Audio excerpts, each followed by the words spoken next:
여러분 제가 드린 핸드온 맨 마지막에 보면 맨 마지막에 제가 참고 서적을 제가 적어놨습니다. 제가 왜 적어놨을까요? 네, 여러분 공부하시라고 제가 적어놨어요.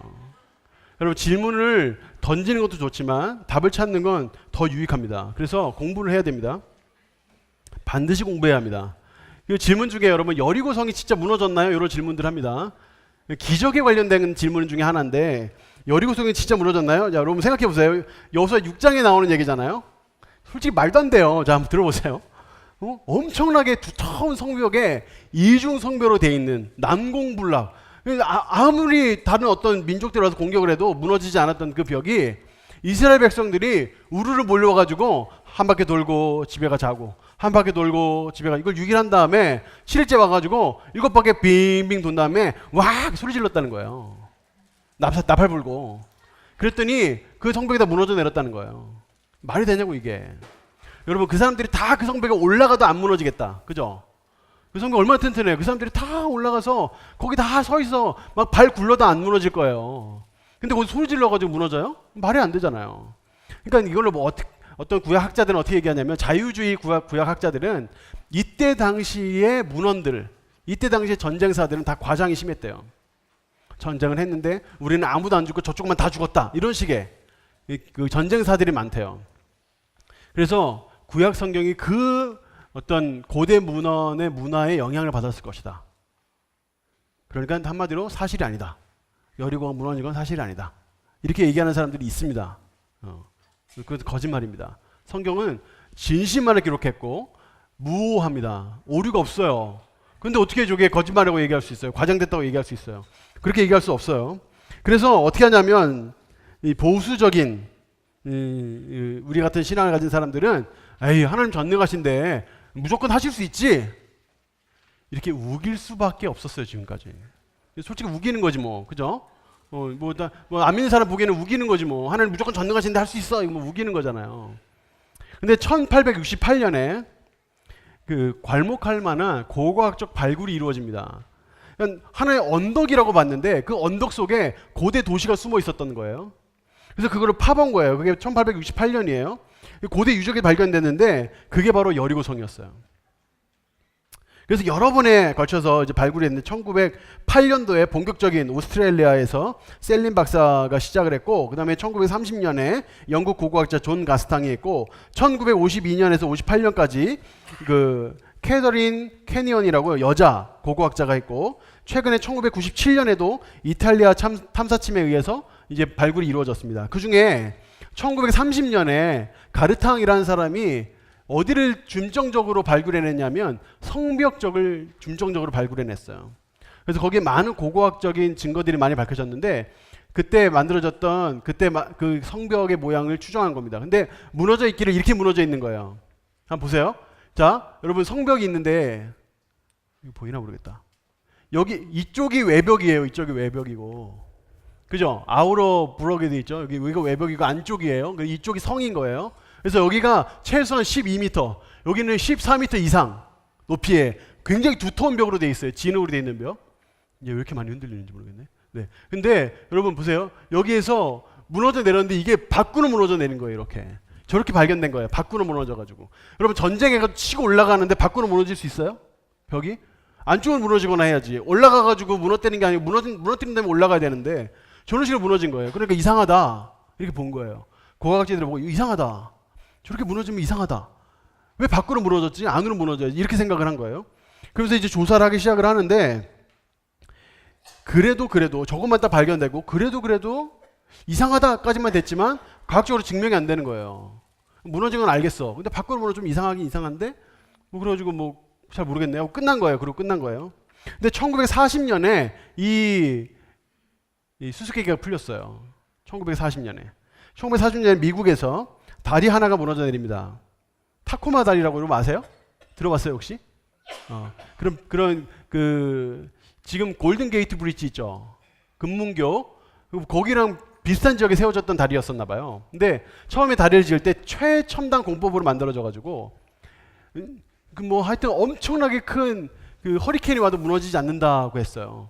근데 그게 작은 태풍이 왔는데 작은 태풍 그 호언장담했던 그 큰 태풍이 아니라 작은 태풍이 왔는데 그게 작은 태풍이 슈 부는데 이게 출렁출렁 하더니 완전히 파괴되는 사건이 있었어요. 여러분 혹시 들어봤어요? 네, 이거 안 되겠다. 영상 잠깐 봐도 돼요? 네, 유튜브 한번 제가 시간이 없는데 저기 10분짜리인데 10분 다 못 보고요. 앞부분에 잠깐만 한번 보여드려 볼게요. 유튜브 여러분 나중에 한번 찾아보세요. 타코마다리 치면 다 나옵니다. 맨 처음부터 한 번만 한번 해주세요.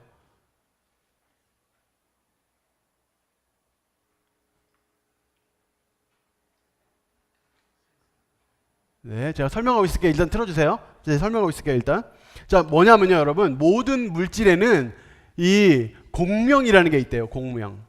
그래서 아이고 화면에서 벗어나면 안 된다. 어떤 시점이 딱 되면 어떤 이렇게 소리나 주파수가 딱 맞춰지면 가장 진도폭이 큰 게 있대요. 그게 공명이라는 거래요. 공명. 그래서 타쿠마 다리 같은 경우에는 비슷한 공명의 재료들로 쫙 만든 거예요. 자, 보겠습니다. 자, 저 다리 흔들리는 거 보이죠? 저기 타쿠마 다리거든요. 저기 근데 큰 바람이 온 게 아니에요. 190에도 끄떡없다고 했는데 지금 한 60, 70에 저기 무너져 내린 거예요. 저렇게. 그래서 완전히 그때 당시에 과학자들이 멘붕에 빠졌어요. 도대체 저게 뭐냐? 도대체 어떻게 된 거냐 저게? 분명히 큰 바람에도 안 무너지도록 설계됐는데 산들바람에 무너진 격이 된 거예요. 어떻게 된 거냐? 그래가지고 알아본 거예요. 그래서 알아봤더니 공명이었던 거예요. 공명. 어느 큰 소리가 아니라 어떤 일정한 수의 소리가 딱 맞아 떨어지면 그 물체가 엄청나게 진동을 하고 그리고 그 진동폭이 계속 커지고 그리고 그것이 딱 일치된 순간에 빵 터지는 거예요. 이게 가능하다는 거예요. 네, 나중에 한번 여러분 유튜브 찾아보세요. 네, 다 설명할 시간이 없습니다. 우리가 다른 것도 많이 설명해야 돼가지고 이게 가능하다는 것이 밝혀진 거예요. 그래도 하나님은 기적을 이루셔야만 저게 가능해요. 왜냐하면 이스라엘 백성들이 소리를 질렀잖아요. 그 소리가 커도 안 되고 더 작아도 안 돼요. 주파수가 정확하게 맞아 떨어져야 하고 그래야 그 외벽과 내벽 사이에 그 사이에서 공명이 일어나가지고 막 흔들리는 거죠. 그래가지고 밖으로 무너져 내리는 거예요. 성이. 이렇게 과학적으로 설명이 가능한 게 되는 거예요. 벌써 머리 아프신 분 안 계시죠? 이게 공명이라는 겁니다, 여러분. 그래서 공명이 있으면 저게 가능하다는 거예요. 네, 두 번째 질문. 그럼 다른 기적들은 어떻게 설명할 수 있나요? 여러분 어떻게 설명할 수 있을까요? 다른 기적들은 예를 들어서 오병이어 질량 보존의 법칙이 어긋나죠. 분명히 오병이어는 오병이어야만 하는데 그거를 5,000명이 먹고도 남아요. 그것도 남자만? 말이 안 되잖아요. 질량 보존의 법칙에 명백하게 위배되죠. 또 예수님이 물 위를 걸어요. 부력의 법칙에 완벽하게 위배됩니다. 그죠? 이런 것들은 과학적으로 설명이 안 돼요. 그럼 이걸 어떻게 설명할 수 있냐는 거예요. 이게 진짜 가능하냐는 거죠. 이렇게 설명할 수 있습니다. 자, 과학적으로 이렇게 설명할 수 있어요. 자, 1차원, 2차원, 3차원이 있습니다. 자, 한번 들어보세요. 이건 제가 설명한 게 아니라 저기 명지대 전 교수님이죠. 재료공학, 지금은 아니실 것 같은데 그 김명학 교수님이라고 그분이 설명하시는 거예요. 자, 1차원, 2차원, 3차원이라는 게 있다는 거예요. 우리는 지금 3차원 세계에 살고 있죠. 1차원은 선이에요, 선. 예를 들어 개미가 앞으로 갑니다, 앞으로. 개미는 앞으로 갈 줄밖에 몰라요. 앞으로 계속 가는 거예요, 앞으로. 쭉 가요. 근데 얘는 1차원밖에 모르니까. 근데 2차원을 아는 바퀴벌레가 나타났어요. 바퀴벌레는 앞으로만 가는 게 아니라 면을 알아요, 면. 이렇게 왔다가 할 수 있어요. 이렇게 왔다 갔다. 그죠? 근데 앞으로 가. 개미가 앞으로 가는데 앞에 바퀴벌레가 나타났어요. 바퀴벌레 나타났으면 어떻게 해야 돼요? 나는 1차원밖에 모르니까. 그 앞에 계속 있어야 되거든요, 분명히. 근데 얘는 바퀴벌레는 면을 하니까 잠깐 나타나다 사라진 거예요. 그럼 개미는 멘붕에 빠지는 거예요. 얘 어디 갔지? 무슨 말인지 알겠어요? 그리고 나서 또 나타나 여기에. 그럴 수 있잖아요. 그럼 이제 개미는 멘붕에 빠지는 거예요. 근데 바퀴벌레는 면을 알잖아요. 근데 3차원 안에 메뚜기가 나타났어요. 면을 가지고 이렇게 왔다 갔다 하는데 바퀴벌레가 갑자기 메뚜기가 앞에 딱 나타났다가 그럼 그 면 안에 있어야 되거든요. 얘가 점프해서 사라지는 거예요. 그럼 어디 갔지 메뚜기? 그럼 얘는 멘붕에 바퀴벌레 또 멘붕에 빠지는 거예요. 이게 가능해요, 안 가능해요? 가능해요. 여러분 제가 화학을 전공했는데 화학에 원자라는 게 있습니다. 원자는 정확하게 정의를 얘기하자면 쪼갤래야 쪼갤 수 없는 마지막 때까지 쪼갠 마지막 그게 원자예요. 근데 원자가 여러분 혹시 기억나세요? 동그랗다고 보통 배우죠. 동그랗다고 배우고 양자와 중성자가 함께 있다고 배우고 그 다음에 전자가 그 주변을 왔다 갔다 한다고 배우죠. 그게 상상도입니다. 상상도. 원자 모양 어떻게 생겼는지 아무도 몰라요. 왜냐하면 현미경으로 못 보거든요. 그거를. 근데 왜 원이라고 하냐면 원자를 놓고 빛을 쐈어요. 원자를 딱 놓고 빛을 쫙 쏴봤더니 빛이 부딪히고 나서 일정한 대로 튀는 게 아니라 사방으로 튀는 거예요. 빛이. 그래서 동그란가 보다. 이래가지고 동그랗게 그린 거예요. 생각보다 허술하죠. 네, 과학자들이 생각보다 허술합니다. 제가 깜짝 놀랐어요. 과학 공부하고 나서. 제가 대학 4년 동안 과학 공부해서 제가 깜짝 놀랐습니다. 이게 굉장히 어떤 면에서는 허술한 면이 있어요. 그래서 그렇게 쐈더니 그렇게 돼가지고 그런가 보다 했던 거예요. 근데 1960년대에 한 물리학자가 촉근 이론이라는 것을 이야기를 했어요. 그게 뭐냐면 슈퍼스트링 이론이라는 건데 원자가 동그란 구로 되어 있는 게 아니라 끈으로 되어 있다는 거예요. 끈으로 되어 있다는 거예요. 동그란 끈. 그리고 그 끈이 6개가, 그러니까 3개가 맞물려 가지고 돌아다닌다는 거예요. 계속 움직인다는 거예요. 그게 원자라는 거예요. 원자 모양이 그렇다는 거예요. 그러니까 이렇게 계산을 하고 이론 물리학자들이니까 이거를 딱 계산해 봤더니 계산이 딱 맞아 떨어지는 거예요. 게다가 뉴턴의 법칙을 하자니 양자역학이 이해가 안 되고 양자역학을 하자니 상대성 이론이 이해가 안 돼가지고 이게 이 법칙들이 과학 법칙들이 3-4개가 있는데 이게 통합이 안 되는데 이 촉근 이론이 통합이 되는 거예요. 그게 난리가 났어요. 그래서 지금 대부분 물리학 공부하는 사람들은 한 80-90%는 이거 공부한대잖아요. 촉근 이론. 여러분 그 인터넷 촉근 이론 치면 다 나옵니다. 근데 그 촉근 이론이 그들이 이거를 수학적으로 해석해내기 위해서 몇 차원까지 불러들이냐면 한참 이 촉근 이론이 춘추용 시대를 달릴 때에는 26차원까지 불러냈어요. 26차원. 3차원 가지고는 해석이 안 돼요. 이게. 최소한 4차원 이상이어야 하고 어떤 물리학자는 26차원까지 갖고 왔어요. 근데 이때 1998년도에 조셉 폴친스키라는 사람이 D막이라는 것을 도입해가지고 한 4차원의 이 설명을 끝내버렸어요. 4차원 이상의 어떤 공간이 있고 4차원 이상의 공간이 또 다른 공간이 있는데 그 사이에 하나의 막으로 이렇게 중간에 막혀 있다는 거예요. 그래서 이게 서로 왔다 갔다 교류도 한다는 거예요. 이렇게 하면 이게 설명이 된다는 거예요. 저도 뭐 정확하게는 잘 모르겠어요. 저도 깊이까지는. 근데 이런 것이 과학자들 입에서 나온다는 거예요. 세상은 4차원 이상입니다, 여러분. 과학자들이 그렇게 얘기를 해요. 우주에 세상의 우주를 설명하려면 그것밖에 없는 거예요. 지금 현재 현상들을 설명하려면 현재 과학적인 사실들을 설명하려면 이론적으로 그렇게밖에 못하는 거예요. 그래서 그거를 지금 밝혀내기 위해서 지금 과학자들이 굉장히 뛰어들어서 이런 것들을 실제로 밝혀내려고. 여러분 제가 여기에 관심 갖는 이유는 뭐냐면 제가 여기에 적지 않게 시간을 많이 들여서 공부를 했는데 왜냐하면 과학자들이 4차원 이상의 어떤 공간을 불러내서 고민하기 시작했다는 거예요. 이거는 신학자들이 얘기한 게 아니고 신앙인들이 얘기한 게 아니고 이들이 그렇게 얘기를 하고 있는 거예요. 과학자들이. 그러니까 4차원 이상의 공간이 가능하고 기적도 당연히 과학적인 사고를 하는 사람이라면 가능하다고 봐야 되는 거예요. 1차원이 2차원 이해 못하고 2차원이 3차원 이해 못하는 것처럼 3차원 사람 우리들이 4차원이나 5차원을 이해 못하는 건 마찬가지인 거예요. 우리도 갑자기 누가 뻥 나타났으면 어잉? 어디 갔지? 멘붕에 빠지는 바퀴벌레나 개미처럼 그럴 수 있는 거예요. 우리도. 그러니까 그런 면에서 기적도 가능합니다. 기적도 가능해요. 그래서 우리가 아예 마음먹고 진짜 공부를 하려고 달려들면 그냥 단순히 성경만이 아니라 폭넓게 공부를 하면 더 폭넓은 이해들을 우리 가질 수 있습니다. 자, 5번째로 가겠습니다. 자, 질문하면 통제가 된다고 했죠. 감정 통제가 된다고 했습니다. 자, 파란 글씨 한번 읽어보겠습니다. 시작. 자, 여러분 하나님에 대해서 화난 사람들이 많이 있어요. 제가 많이 봅니다. 하나님한테 짜증나가지고 있는 사람들 제가 많이 봅니다. 그래서 하나님 너무 하시는 거 아니야?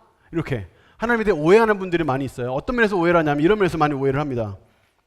기독교가 한국 땅에 들어오기 전 기독교가 정식으로 한국에 들어온 건 1885년입니다. 1885년에 언더우드 선교사 우리나라에 처음 들어왔어요. 1885년 이전에는 그러면 기독교가 우리나라에 들어오지 않았습니다. 그러니까 하여튼 공식적으로는 한 번도 들어온 적이 없습니다. 공식적으로는요. 그럼 하나님께서 조선시대, 삼국시대, 고려시대에 우리의 민족들은 하나님 버리셨는가 하는 부분이에요. 여기 대해서도 설명할 게 많습니다. 자, 제가 그림 몇 개 보여드릴게요. 자, 이게 뭔지 아세요? 관심 있는 분 아마 한 번쯤 보셨을 법한 유명한 그림인데, 삼국시대 이전에 가야라는 나라가 있었어요. 가야 들어보셨죠? 가야라는 나라에 김수로 왕이라고 있었어요. 김수로. 지금 탤런트 김수로 아닙니다. 김수로 왕이라고 있었어요. 김수로 왕의 그 무덤의 현판이에요, 저게. 근데 저게 뭐가 발견됐냐면 이게 발견된 거예요. 자, 이 현판인데 이게 발견된 거예요. 그리고 오른쪽에 있는 건 뭐냐면 가버나움에 있는 실제 오비엉이어를 그린 그림입니다. 왼쪽에 있는 것은 우리 현판에 그려져 있는 거고요. 이 그림 비슷하죠?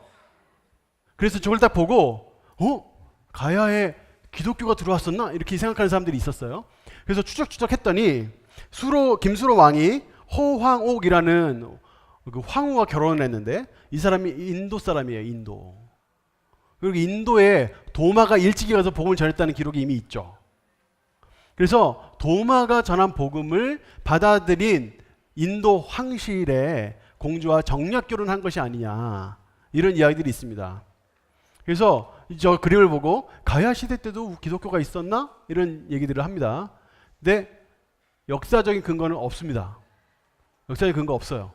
사실인지 아닌지 몰라요.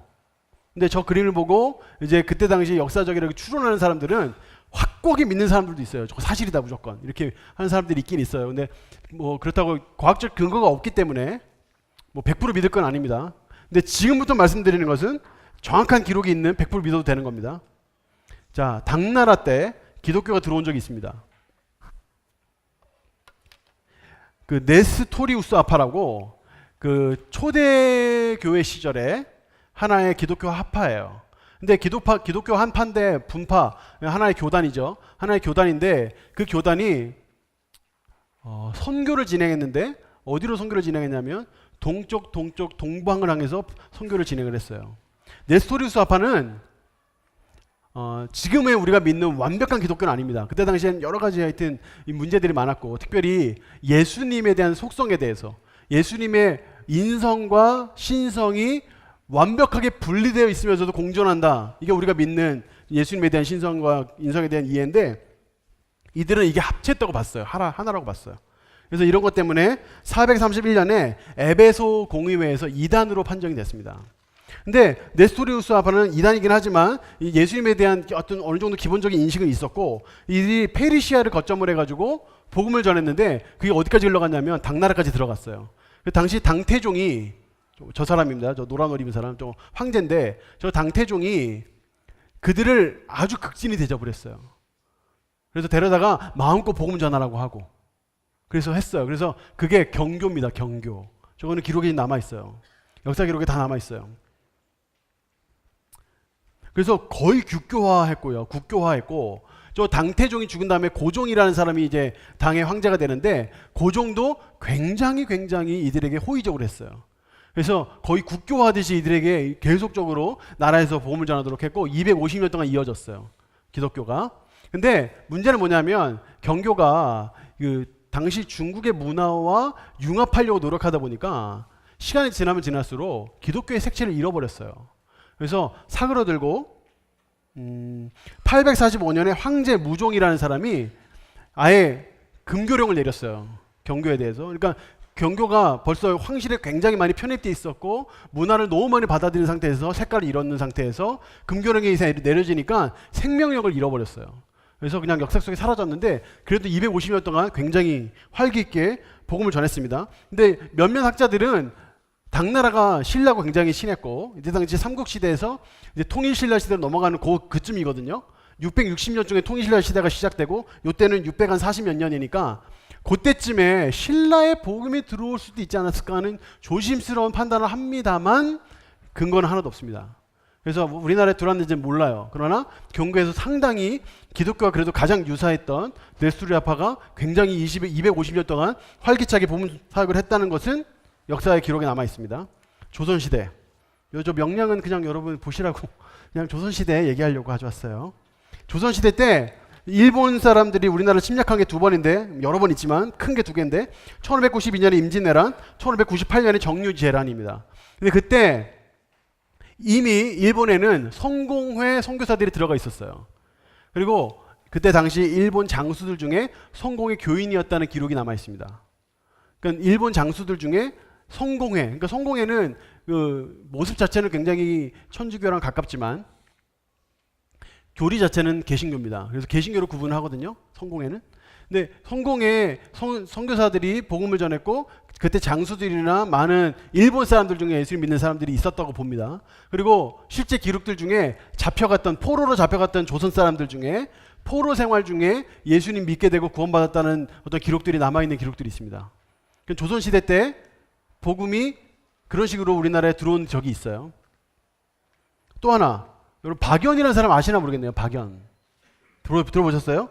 그 네덜란드 사람인데 그 네덜란드 그 이름으로 벨트브레라고 하죠. 근데 이 사람이 일본과 교역하기 위해서 이제 배 타고 오다가 풍랑을 만납니다. 그래서 배를 잃고 표류하다가 경주에 상륙해요. 그래서 경주에서 억류가 돼요. 근데 박연이라는 사람은 나중에 자기 이름도 바꾸고 박연이라고 이름도 바꾸고 키도 크고 수염도 길게 기르고 굉장히 신사였다고 해요. 그리고 진짜 특이한 건 저도 이번에 알았는데 이 박연이라는 사람이 조선 사람이랑 결혼도 하고 일남 일녀를 낳아서 살았고 그리고 이 사람이 군대에 편입해가지고 조선을 위해서 싸우기도 했습니다.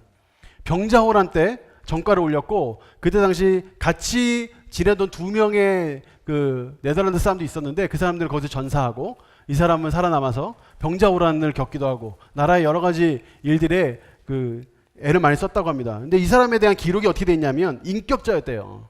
상당한 인정과 존경을 받았다고 합니다. 그래서 특별히 조선 사람들에게 그렇게 예의 있게 대했대요. 고개를 숙여서 인사하고 굉장히 예의 있게 대했다고 해요. 그래서 박연이 네덜란드 사람이라는 것만 봐서 이 사람이 기독교인이고 이 사람이 복음 전했다고 말하기는 어렵습니다. 그런데 그때 당시에는 네덜란드가 기독교가 국교였고 분명히 박연도 기독교인이었을 가능성이 높고 또 이 사람의 삶을 봤을 때 이 사람을 후대 평가하는 사람들의 이야기로 봤을 때 이 사람이 뭔가 기독교인으로서의 모범된 삶을 살았지 않았는가 하는 생각들을 하게 하는 대목이 있습니다. 또 박연이 나이가 58세 때 똑같은 하란 사람, 똑같은 네덜란드 사람이 제주도에 표류하게 되는데 그 사람이 그 유명한 하멜입니다. 하멜 표류기 들어보셨죠?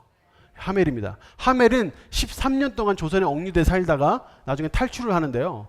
박연은 여기서 아예 살다가 죽었거든요. 여기서. 근데 그 하멜은 그렇지 않았어요. 어떻게든 가고 싶어 했고 다시 조국으로 돌아가고 싶어 했고 돌아가가지고 이제 하멜 표류기를 썼는데 하멜 표류기에서 뭐라고 썼냐면 자기가 13년 동안 자기의 동료들과 함께 여기서 벗어나기 위해서 간절히 기도했고 신앙을 지켰다. 그가 신앙을 계속 지켰다는 기록이 있고 또 우리나라의 하멜에 대한 여러 기록들 중에 그가 야소교를 믿었고 그가 종교가 특별한 종교가 뭐가 있었다 이런 기록들이 남아있어요. 그러니까 우리나라의 기록에 기록될 만큼 그들의 믿고 있는 어떤 믿음이라는 신앙이라는 것이 어느 정도는 알려졌을 가능성이 있습니다.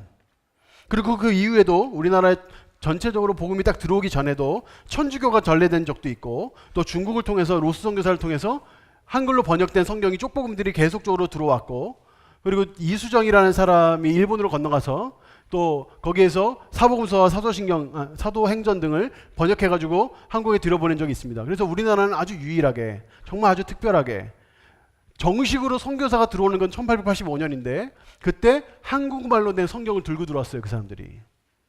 아주 정말 특별한 복입니다. 특별한 복.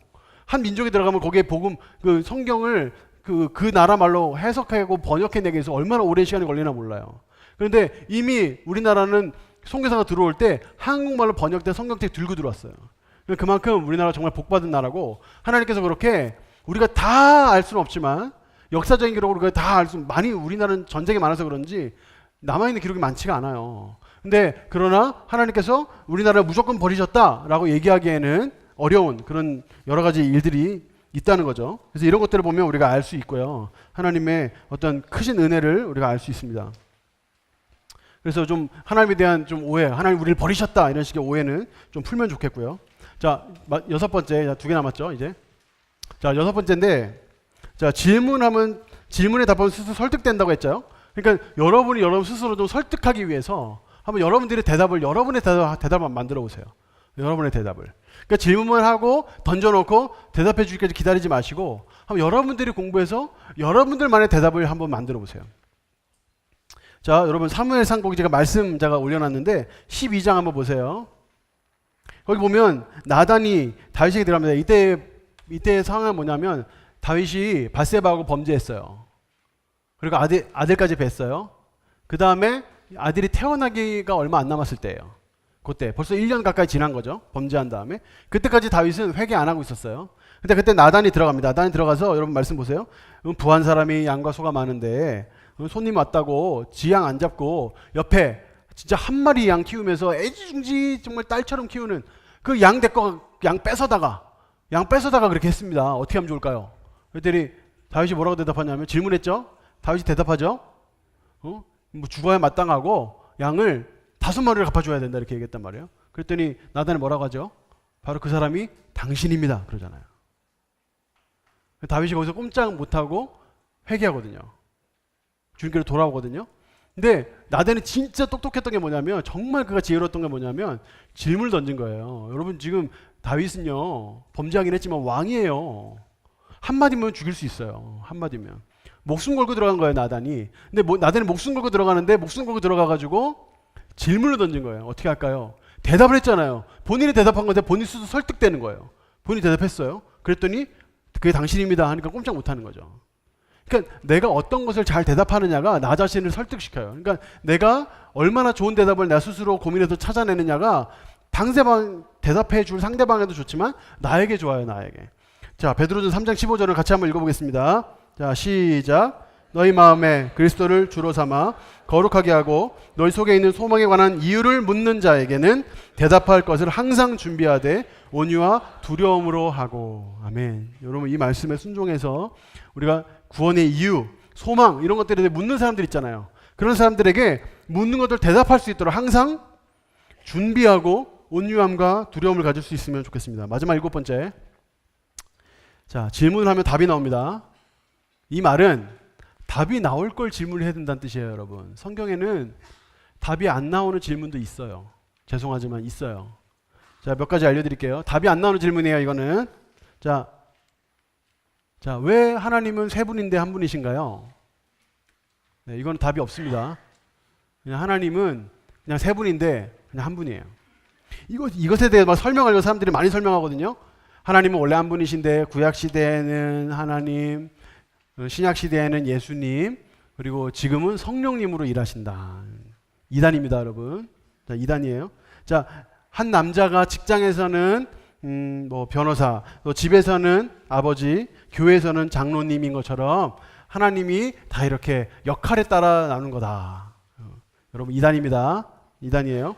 클로버 잎처럼 한 잎이지만 세 개로 갈라져 있는 거다. 이단입니다. 자, 물이 수증기로 되었다가 물이 되었다가 얼음이 되는 것처럼 하나님도 어떨 때는 하나님, 어떨 때는 예수님, 어떨 때는 성령님이다. 이단입니다. 이렇게 설명하면 안 돼요. 이런 식으로 설명하면 이해는 되죠. 근데 그렇게 설명할 수 없어요. 왜냐하면 성경에는 세 가지를 분명히 얘기하는데 제가 써놨나 모르겠다. 써놨네요. 자, 세 가지인데 첫 번째는 하나님은 삼위로 계신다. 삼위는 세 명의 독립된 인격체라는 뜻입니다. Three person이라는 거예요. 그래서 세 개의 존재로 돼 있다. 그러니까 세 명의 존재, 세 분으로 돼 있다. 이게 두 번째, 각 위는 각각 다 하나님이다. 제가 거기 성경 다 써놨습니다. 거기 성경이 다 나옵니다. 여러분 거기 요한복음 1장 1절에서 12절 보시면 2절, 요한복음 1장 2절 한번 보세요. 태초에 하나님과 함께 계셨대잖아요. 그럼 하나님과 다른 존재가 누가 있는 거잖아요. 근데 1절에 보면 그 말씀이 곧 하나님이래요. 근데 보세요. 하나님이 있어요. 하나님이 있는데 하나님은 또 그 어떤 하나님과 다른 존재라고 얘기하잖아요. 그러니까 하나님은 예수님이 아닌 거예요. 절대 하나님이 예수님일 수 없어요. 자꾸 변호사고 뭐 이런 소리 하면 안 돼요. 자꾸 물이고 수증기고 이렇게 얘기하면 안 돼요. 분명히 다른 존재라니까요. 자, 요한복음 14장 26절에도 아버지께서 내 이름으로 보내신 성령. 자, 아버지 하나님 얘기하는 거죠. 성령 나오죠. 중간에 내 이름, 이거 누구 이름이에요? 예수님 이름. 세 분이 따로 나오잖아요. 다. 이 세 분이 다 독립된 존재라는 거죠. 마태복음 28장 19절에도 아버지와 아들과 성령의 이름을 세례를 베풀고, 헬라에서는 아무나 병렬로 놓지 않습니다. 동일한 존재여야만 병렬로 놔요. 아버지와 아들과 성령을 병렬로 놨다는 건 이 세 분이 같은 존재라는 뜻이에요. 그리고 여러분 각 위가 완전한 하나님이다. 1번 창세기 1장 1절 태초에 하나님 천지를 창조하셨다. 1장 4절 요한복음 1장 1절부터 태초에 말씀이 계셨다. 창조에 같이 동참하신 분 예수님. 그죠? 사도행전 5장에도 마찬가지예요. 자, 사도행전 5장 3절 보세요. 성령을 속였어요. 그죠? 성령을 속였다고 얘기했는데 4절에 보면 마지막에 사람에게 거짓말한 것이 아니요 하나님께로다 그랬죠. 그럼 성령님은 하나님이라는 뜻이잖아요. 그죠? 성령님은 하나님이라는 뜻이잖아요. 그 성령님도 하나님이에요. 그 성령님을 속였다고 얘기해놓고 하나님께 거짓말한 거다 그랬으니까 성령님도 하나님이잖아요. 그러니까 성부도 하나님이시고 성자도 하나님이시고 성령도 하나님이신 거예요. 각 위가 다 하나님이신 거예요. 그런데 하나님이에요. 이거 설명된다고요? 안 된다고요? 설명 안 됩니다. 그러니까 이해하려고 하면 안 돼요. 똑똑한 사람들도 그 알죠? 그 달무쌤 자주 얘기하시잖아요. 그 포츄네이스 교수님인가? 그분 계속 이거 고민하다가 병원 갔다 오셨다고 했잖아요. 그죠? 그러니까 이런 거 그런 거는 우리가 다 알 수 없어요. 만약에 내 머리에 하나님 다 넣을 수 있다면 하나님 내가 100% 내 머리로 이해가 된다면 그분은 이미 하나님이 아닐 거예요. 최소한 초월한 존재셔야 되는데 어떻게 내 머리로 다 이해가 되겠어요? 두 번째 질문. 하나님께서 왜 세상을 창조하셨나요? 잘 모르겠어요. 잘 모르겠어요. 하나님의 속성 중에 비공유적 속성 중에 자존성이라는 게 있어요. 자존성. 자존성은 뭐냐면 아무도 필요 없어요. 하나님은.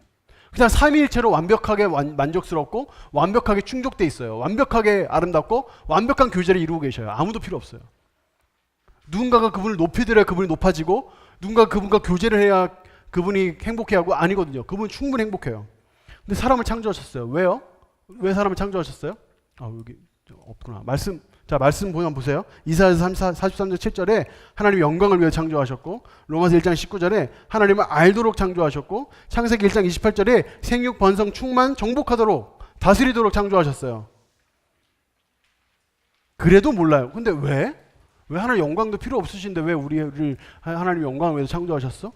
왜? 하나님은 우리가 하나님을 몰라드려도 하나님은 그냥 하나님이신데 왜 우리가 하나님을 알도록 하기 위해서 우리를 창조하셨어? 생육하게 번성하지 않아도 하나님이 충분히 만족스러우신데 왜 하나님 우리 창조하셨어? 모릅니다. 왜 창조하셨는지 정확히 몰라요. 그러나 확실한 건 우리를 아주 소중한 존재로 창조하셨다는 거예요. 우리를 굉장히 사랑하신다는 거예요. 그리고 우리를 위해서 자기 아들까지 보내주실 정도로 우리를 정말 사랑하신다는 거예요. 우리를 아주 특별한 존재로 지으셨고 우리에게 하나님의 목적과 하나님의 목표가 있다는 거예요. 그리고 하나님은 우리를 결국에 천국을 이끄셔서 우리를 품에 안으신다는 거예요. 우리를 그렇게 사랑하신다는 거예요. 왜 사랑하시는지 몰라요. 그런데 사랑하신대. 그게 하나님 말씀이에요.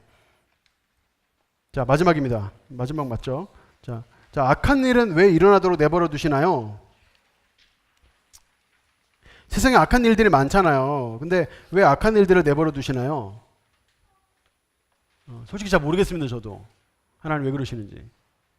세상에 악한 일들이 많이 일어나는데 하나님 그냥 두고 보셔요. 두고 보실 때가 있어요. 다 두고 보시는 건 아니지만 두고 보실 때가 있어요. 근데 왜 그러시는지 잘 모르겠어요. 여러분 제가 말씀드리고 거기다 많이 올려놨는데 창세기에 보면 요셉의 이야기가 나옵니다. 요셉이 형들에게 미움받아가지고 형들이 시기를 하고 37장 11절에 또 4, 5, 8절에 보면 미워하고 그죠? 미워한단 말이 계속 나오죠. 미워하고 또 창세기 30장 20절에 구덩이에 던져 죽이려고 했어요. 그때 하나님은 침묵하셨어요. 아무것도 하지 않으셨어요.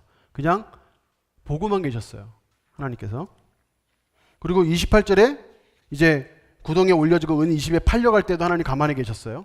근데 45장 5절 말씀, 자 우리 얼마 안 남았으니까 한번 읽어볼게요. 자 시작. 당신들이 나를 이곳에 팔았다고 해서 근심하지 마소서, 한탄하지 마소서. 하나님이 생명을 구원하시려고 나를 당신들보다 먼저 보내셨나이다. 자 50장 20절도 같이 한번 읽어보겠습니다. 시작. 당신들은 나를 헤아려 하였으나 하나님은 이것을 선으로 바꾸사 오늘과 같이 많은 백성의 생명을 구원하게 하시려 하셨나니. 여러분 하나님은 악을 내버려 두실 때가 있어요. 심판하지 않는다는 뜻이 아닙니다. 심판은 반드시 하시고 분명히 거기에 대한 책임을 물으실 거예요. 그러나 악이 진행될 때 가만히 두시는 경우가 있어요. 그런데 하나님께서는 그 악도 나중에 다 쓰셔요. 그래서 요셉도 고백하잖아요. 생명을 구원하시려고 나를 당신들보다 먼저 보내셨다. 분명 그건 악입니다. 이게 악이 아니라는 뜻이 아니에요. 하나님께서 이것을 악이 아니라고 인정하시는 게 아니고 악이고 죄예요. 분명히 죄예요. 잘못한 거예요. 거기에 대한 벌이 분명히 있어야 돼요. 그러나 하나님이 이 악도 사용하셔서 요셉을 먼저 보내시고 구원하시는데 요셉을 사용하시는 거예요. 당신들은 나를 해하려 했지만 하나님이 그걸 선으로 바꾸셨다고 하잖아요. 하나님은 악을 행하시는 것을 내버려 두실 때가 있어요. 그러나 그것을 내버려 두시는 것뿐만 아니라 그것을 나중에 선으로 바꾸셔서 그것을 가장 하나님이 필요로 하시는 곳에 사용하신다는 거죠. 그러니까 우리가 그래서 아무리 세상이 악하고 아무리 세상이 정말 막 가는 것 같고 아무리 세상에 기대할 소망이 없어도 주님을 소망할 수 있는 거예요. 왜냐하면 그 하나님은 그 모든 악도 선으로 바꾸실 수 있는 분이고 모든 정말 떠올리기도 싫은 힘들고 어려운 이런 기억들도 선한 것으로 바꾸셔서 요셉과까지 사용하실 수 있는 분이시거든요. 그러니까 그분께 우리가 의존하고 기댈 수 있는 거예요. 근본적으로 왜 하나님의 악을 내버려 두시는가 하는 부분에 대해서 시원한 답은 찾을 수 없지만 그러나 우리가 하나님의 선하심을 인정할 때 우리가 하나님의 그 목적대로 귀하게 그것도 그 악한 것들도 다 귀하게 사용하실 줄 믿습니다. 네, 저희가 다 봤는데요. 여러분 제가 마지막에 한번 정리를 해봤어요. 그래서 난제를 대할 때 여러분의 자세 생각하는 질문을 옥누르지 말고 더 알아가려고 하고 질문할 때는 좀 대상을 잘 선정해주고 공부하려고 좀 마음 먹고 질문하고 그리고 질문을 통해서 하나님에 대한 오해도 좀 풀고 좀 나만의 대답도 좀 준비하고 그리고 정말 답을 모르는 거는 좀 인정하고 지나갈 줄도 알고 답이 있는 것에 질문을 던질 줄 아는 그런 지혜로운 질문자들이 다 되었으면 좋겠고요. 여러분 제가 뒤에다가 참고서적도 좀 넣어놨으니까 한번 보시면 좋겠습니다. 네, 시간이 많이 갔네요. 여러분 기도하고 마치도록 하겠습니다. 하나님 아버지 너무 감사합니다. 우리에게 좋은 기회를 주셔서 우리로 100% 시원하진 않겠지만 그래도 여러 주요한 난제들을 함께 생각해보고 어떻게 하면 우리가 난제를 해결할 수 있고 또 난제가 우리의 신앙에 도움이 될지를 생각하는 시간을 가졌습니다. 하나님 우리 이곳에 모여있는 하나님의 사람들 한 명 한 명 하나님 앞에 무럭무럭 자라가고 있는 분들인데 더욱더 말씀 가까이 하게 해주시고 하나님과 가까이 하게 해주시고 적절한 질문과 적절한 의심을 통하여 더 하나님과 가까워지는 우리 모두가 되도록 인도하여 주시옵소서. 이를 위하여 수고하시는 우리 교사분들 한 분 한 분 또 봉사자 한 분 한 분 지켜주시고 보호해 주시고 하늘의 귀한 곳으로 기름진 곳으로 가득가득 채워 주시옵소서. 감사하며 예수님 이름으로 기도합니다. 아멘. 우리 하나님께 영광을 올려드리겠습니다. 네, 질문 있으신 분들은 제가 뒤에서 질문 받도록 하겠습니다. 뒤쪽으로 오시면 제가 질문에 답해 드리도록 하겠습니다. 감사합니다.